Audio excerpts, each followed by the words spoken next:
नमस्कार, जय श्री कृष्णा, कैसे हैं आप? पार्थाय प्रतिबोधितां भगवता नारायणेन स्वयं व्यासेन ग्रथितां पुराणमुनिना मध्ये महाभारतम् अद्वैतामृतवर्षिणीं भगवतीम् अष्टादशाध्यायिनीम् अम्ब त्वामनुसन्दधामि भगवद् गीते भवद्वेषिणी। गीता माता की जय जयकार करते हुए माँ के पास बैठते हैं तो मन की बातें आने लग जाती हैं। तो आपसे एक मन की बात, मतलब अंतरंग बात ऐसा है। कुछ समय पूर्व की बात है, एक दिन मैं प्रफुल्लित भाव में कुछ अब उछल गया होऊंगा, कुछ बात ऐसी कर रहा था, तो मेरे पुत्र ने कहा कि आप बड़े हाइपर हैं। मैंने कहा नहीं मित्र, कहते हैं जब बच्चे का जो जूता आपके पाँव के जूते के बराबर हो जाए तो मित्र हो जाता है। अब तो उसके तो बड़े हो गए। तो मैंने कहा कि मैं हाइपर नहीं, हैप्पी हूँ। जो प्रसन्नता है वो प्रफुल्लित भाव को व्यक्त करने के लिए अलग-अलग व्यक्तित्व अलग-अलग ढंग से व्यक्त करते हैं। वो हाइपर लग भी सकता है कभी-कभी।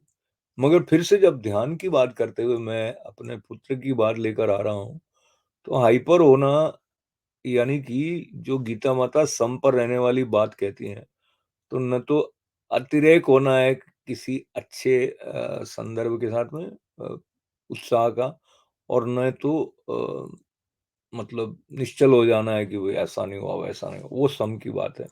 मगर फिर भी मुझे लगता है प्रसन्न वो भारत है ना, तो कृष्ण भगवान का जो है स्वरूप मुस्कान का, उसका स्मरण करते हुए हमें अपने आनंद के भाव को जागृत रखने रख लेना चाहिए, ऐसा मैं कह के सीधे-सीधे वहाँ चला जाता हूँ, जिसके लिए हम लोग साथ-साथ बैठे हैं, आनंद के साथ में 21वें श्लोक की तरफ। पृथक्त्वेन तु यज्ज्ञानम् नानाभावान् पृथग्विधान् वेत्ति सर्वेषु भूतेषु तज्ज्ञानं विद्धि राजसम्। 21वां श्लोक है। जैसे कि कल उन्होंने सात्विक ज्ञान के लक्षण बताए थे 20वें श्लोक में, आज बता रहे हैं राजस ज्ञान के लक्षण। तो कहा कि किंतु जो ज्ञान अर्थात जिस ज्ञान के द्वारा मनुष्य संपूर्ण भूतों में भिन्न भिन्न प्रकार के नाना भावों को अलग अलग जानता है, उस ज्ञान को तू राजस जान। तो ऐसा लगता है कि जिस जगत में हम व्यवहार कर रहे हैं और जिसमें हम सबके व्यक्तित्व को अलग-अलग देखते भी हैं, मानते भी हैं, उसके अनुरूप आचरण भी करते हैं, लेन-देन भी करते हैं, अपेक्षा भी करते हैं और सेवा भी करते हैं, सेवा की अपेक्षा भी करते हैं, जो कुछ भी है। पर उनके भावों को अलग-अलग जानता है, इस ज्ञान को राजस कहा है।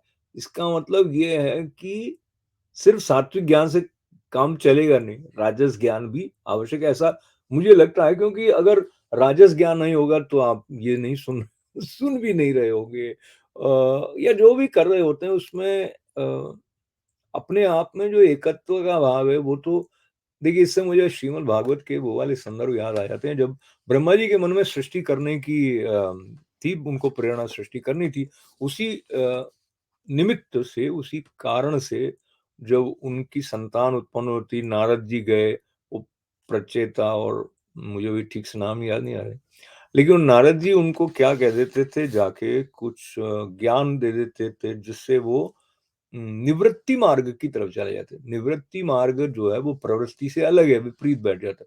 उसमें आप अपने आप में ही मगन होकर जो कि अंतिम लक्ष्य है, उसकी तरफ आपका ध्यान रहेगा। तो आप ये राजस ज्ञान होगा नहीं या आप उसको पहचानना नहीं चाहेंगे या उससे दूर भाग रहे होंगे, तो क्या है सात्विक ज्ञान अपने आप में होगा तो आप समाधिस्थ हो जाएँगे।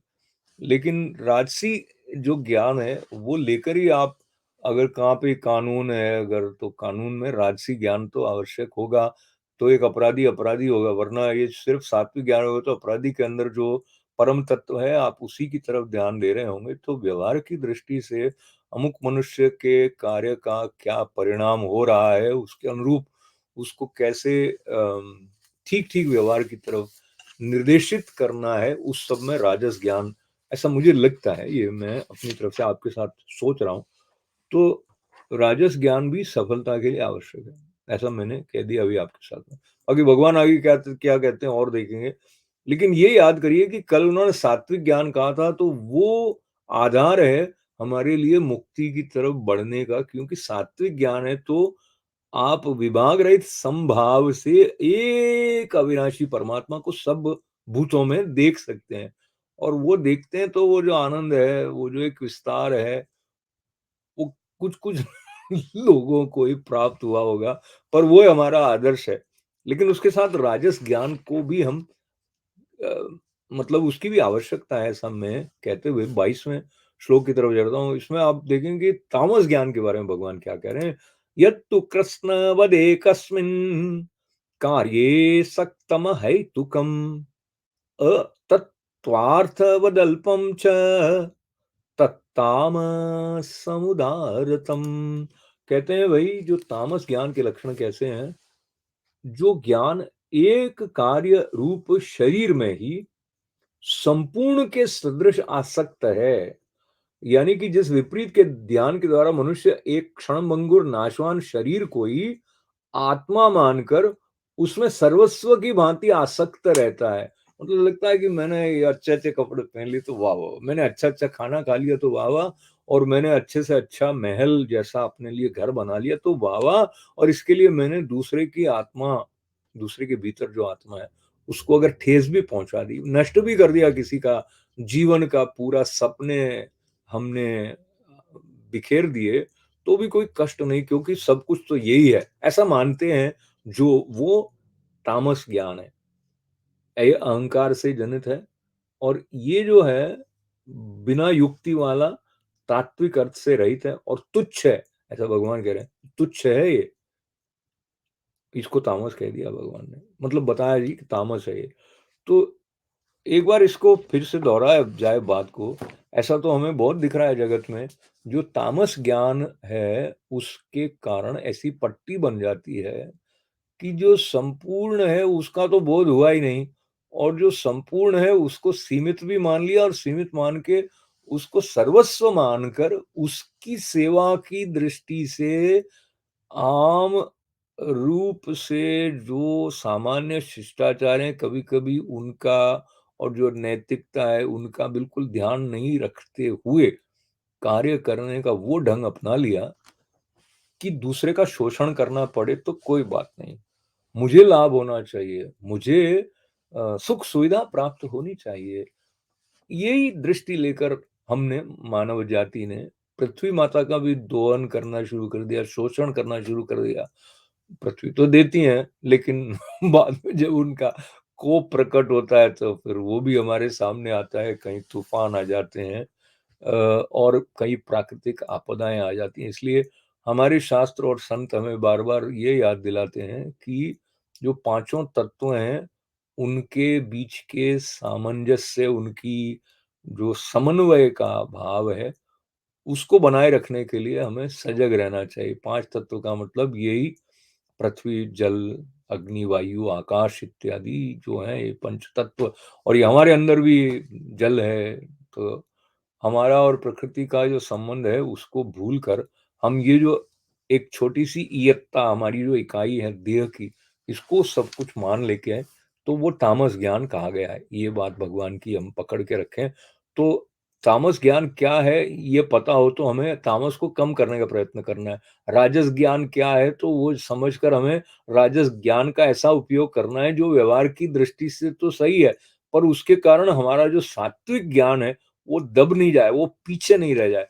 तो इन तीनों की मात्रा हमारे अंदर कितनी हो, वो संभव है हम अपनी साधना से और प्रार्थना से उसमें कुछ ऐसा कर सकते हैं कि जो सर्वत्र सभी भूतों में एक परमात्मा को, अविनाशी को देख पाएँ, तो निर्भय रहेंगे।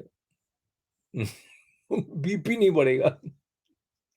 तो इस प्रकार की संदर्भ के साथ में आनंद की यह यात्रा श्रीमद् भगवद गीता माता के कृपा से, संत कृपा से, गुरु कृपा से आगे बढ़े। 23वें और 24वें श्लोक की तरफ कल। और आपका भी साथ में ऐसी प्रार्थना के साथ सबके मंगल सबके कल्याण की प्रार्थना है। ओम पूर्णमदः पूर्णमिदं पूर्णात् पूर्णमुदच्यते पूर्णस्य पूर्णमादाय पूर्णमेवावशिष्यते। ओम शांति शांति शांति। जय श्री कृष्ण।